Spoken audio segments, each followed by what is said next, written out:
Oke guys, ketemu lagi di sini. Seperti biasa, di video kali ini saya bakal ngebahas breakdown setup lagi. Oke, tanpa berbasa-basi, langsung aja kita masuk ke real chartnya. Let's go. Di sini kita udah masuk di real chartnya. Jadi di breakdown setup ini masih sama ya seperti breakdown setup sebelumnya, yaitu di pair USD JPY ya, pair favorit.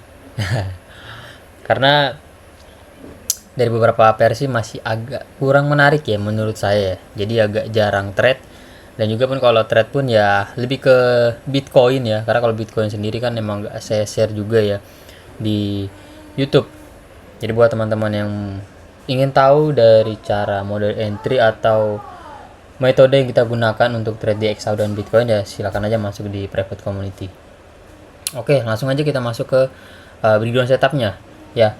Jadi di sini tuh sebelumnya saya ada share ya di private community, mungkin teman-teman yang ada private community tahu ya.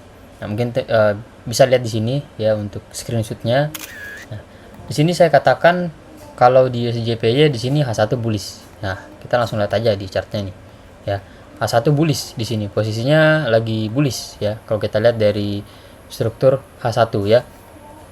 Lalu saya bilang high time frame sweep liquidity ya. Kita lihat di sini ada liquidity. Ini di sini ada liquidity. Ya, ini di sweep nih. Ya. Ini liquidity yang sweep. Ya, lalu M15 CH atau change of character. Di sini after dia sweep, maksudnya M15 CH itu seperti apa? Maksudnya kenapa kok harus ada CH? Karena di sini PO-nya adalah liquidity. Ya, emang kalau dari struktur ya USJP yang saya katakan H1 bullish ya, melainkan di sini after sweep liquidity di H1 ya, di sini change of character nih ya, ada change of character di sini ya. Lalu saya mengatakan di situ bahwa after change of character harga respect OBM15. Nah, kalau kita lihat di sini ya, OBM15 di sini ya, harga respect di OBM15 ya. Mungkin teman-teman bisa lihat di sini ya, ini OBM16-nya sini respect ya. Di situ saya katakan potensi harga turun ke FVG H1. Di mana FVG-nya? Nah, kalau kita lihat di sini tadi kan kita bilang high time frame atau H1 di sini bullish. Ya kan? Kalau bullish secara langsung pasti harga ini butuh pullback dulu dong. Pullbacknya kemana? Ke zona pastinya ya. Begitulah. Kita harus tahu dulu ini pergerakan harga ini, dia ini bergerak mau kemana. Makanya saya bilang di situ, saya mengatakan bahwa potensi harga turun ke FVG H1. Jadi kalau kita mau nge-sell ya, walaupun high time frame ini di H1 ini bullish, kita harus tahu pergerakan harga ini mau kemana. Nah, kalau di sini kan poinnya adalah atau reasonnya adalah kita counter trade dengan reason harga sweep liquidity dan di M15 terdapat change of character. After terdapat change of character, harga respect di OBM15. Begitu ya kurang lebih ya. Nah, lanjut untuk FVG-nya teman-teman bisa lihat di sini ya. Ini ada FVG ya, cuman dia udah setengah respect. Di sini juga ada FVG nih. Di sini ada FVG. Ya. Nah, di bawah sini juga ada OB. Ya cuman ya target ideal pertama ya di sini aja dulu deh, F1, karena tapi kalau kita lihat di sini mungkin teman-teman lihat, wah deket banget nih zona, Bang. Ya. Harga yang bergerak dengan zona target untuk take profitnya dekat banget. Ya. Di sini kita ini bukan entry agresif di higher time frame. Ya, mungkin kita di sini memanfaatkannya konfirmasi entry di lower time frame. Dengan kita memanfaatkan di lower time frame, pasti risk and reward yang kita dapatkan besar. Ya, mungkin teman-teman bisa lihat di sini ya nanti ya. Nah, kita balik lagi ke M15 ya. Ya, mungkin kurang lebih dari screenshotan yang saya share tadi itu, yang ada di private community yang saya share, itu mungkin kurang lebih seperti ini ya. Itu di USJPY ya. Ya kurang lebih ya seperti inilah. Nah, FVG di sini ya, potensi turun terlebih dahulu ke area FVG ke sini. Nah, kita mencari zona entry-nya karena di sini high time frame udah sweep liquidity. M16 udah ada konfirmasi change of character. After change of character harga pullback ke order block M15. Di sini ada chance untuk turun ke FVG 1. Valid dong. Ya, karena konfirmasi kita udah jelas, nggak ngasal entry. Ya. Oke, di sini saya lihat di sini. Saya turun ke M5 after dia respect di zona OB M15.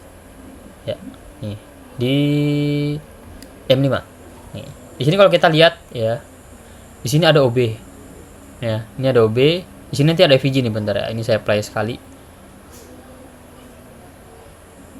Bentar, ini kenapa ini nge-lag? Oke, di sini.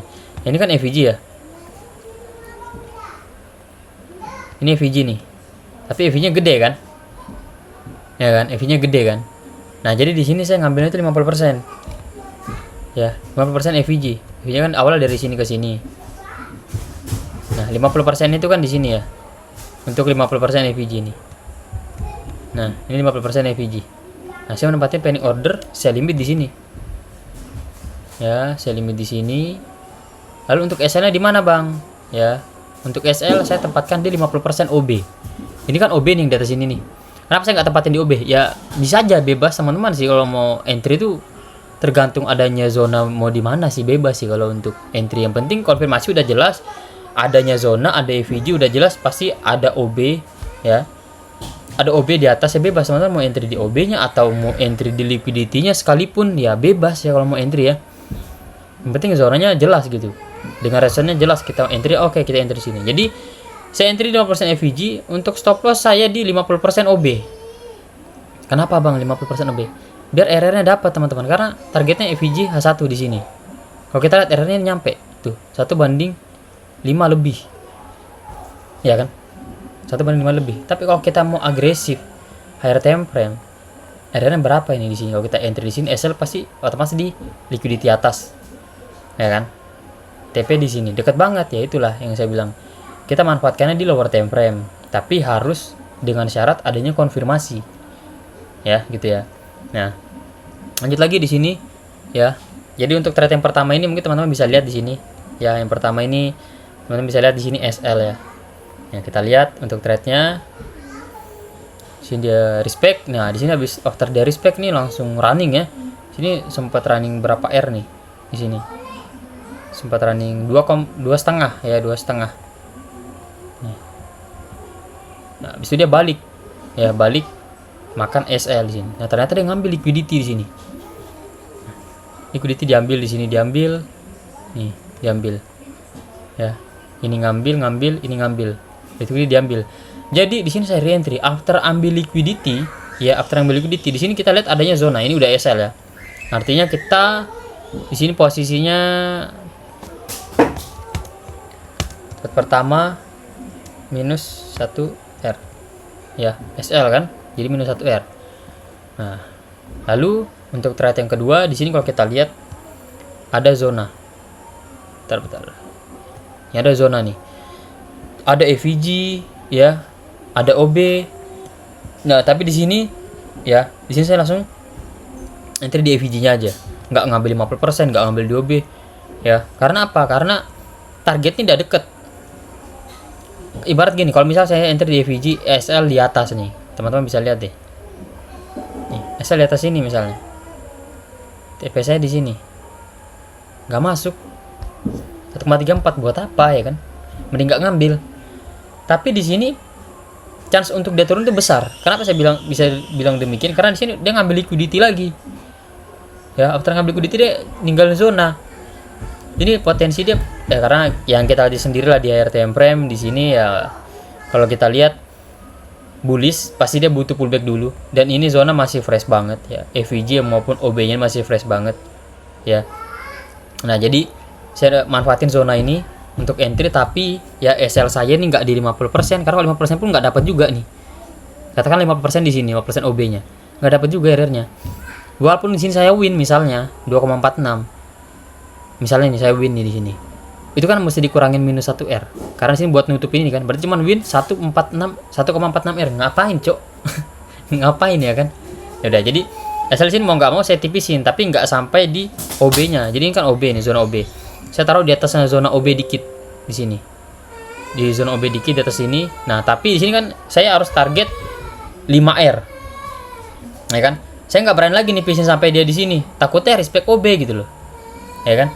Jadi mau nggak mau zona TP-nya yang saya harus cari di mana zonanya.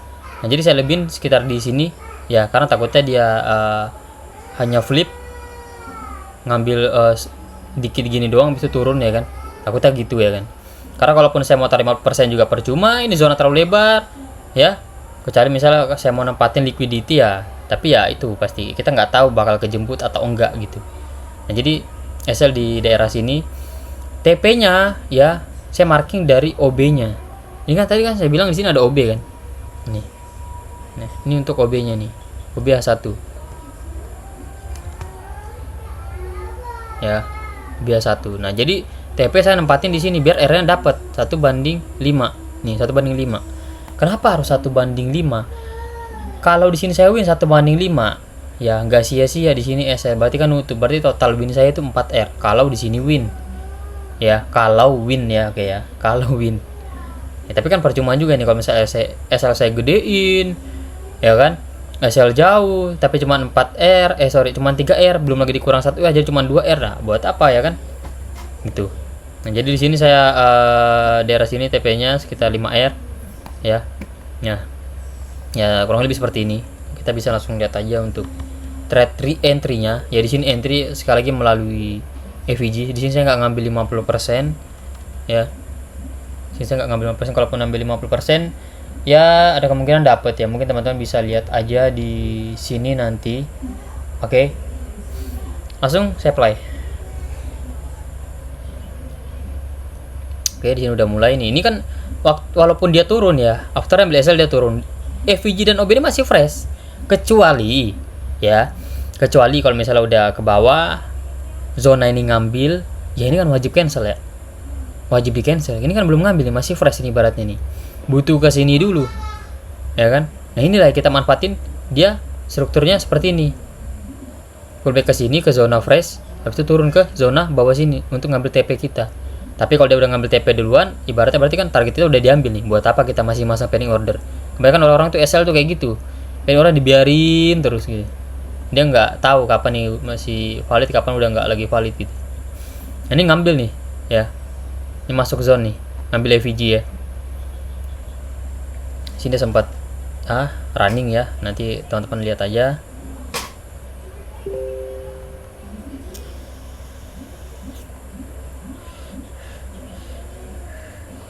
Kalau teman-teman lihat di sini udah sempat running berapa R nih? 4,12 ya. Tapi ya nggak saya TP ya, TP saya di sini.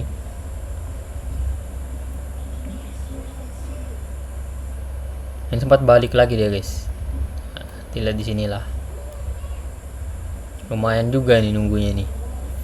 Ya selama ini belum diambil ya, ini belum diambil ya masih aman. Ya. Nah, ini dia respect balik lagi dia. Balik lagi. Nah, di sini dia baru ada penurunan. Nah, kalaupun tadinya teman-teman nyari zone ya mungkin bisa di sini nih. Nyari zone misalnya kan.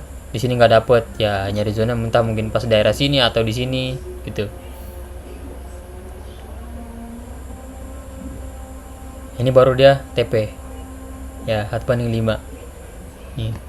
After TP di sini tuh saya lihat ada zone ya, cuman saya nggak berani ngambil sebenarnya ya. Di sini ada liquidity. Kenapa harus liquidity? Kalau kita lihat di sini ada zona fresh di sini, berarti ada potensi harga itu ngambil gini, ngambil liquidity sambil ngambil zona, habis itu turun gini. Cuman target turunnya kemana? Kan? Karena target awal saya ini udah diambil, udah clear. Ini udah clear kan di sini, udah clear di sini kan? Ini udah clear, udah diambil, EVG udah diambil, OG udah diambil nih, udah diambil, ini udah ngambil, ya kan? Targetnya di mana lagi? Nah, saya lihat di sini next di sini. Liquidity sini. Cuman ya saya nggak berani maksain ya, karena ya ada kemungkinan chance dia untuk pullback hanya sampai sini gitu ya. Oke. Jadi saya nggak ngambil walaupun dia di sini kalau kita lihat dia respect nih. Respect dia turun. Tuh, dia habis ngambil liquidity di atas sini tadi, liquidity sini. Nah, bisa turun, ya kan? Mana nggak berani ngambil karena zona target saya di awal ya, saya harus commit target saya di sini. Ini ngambil ya udah clear gitu. Jadi total di sini saya win 4R. Ya di sini minus 1 tadi yang awal SL. Ya di sini win 5. Yang artinya 5 kurang 1 berarti win 4R. Oke, dan ini untuk bukti trade-nya yang pertama ini yang SL ya, dan ini untuk yang TP-nya. Oke, mungkin segitu aja untuk video breakdown setup di pair USD JPY ya. See you next video guys. Bye bye.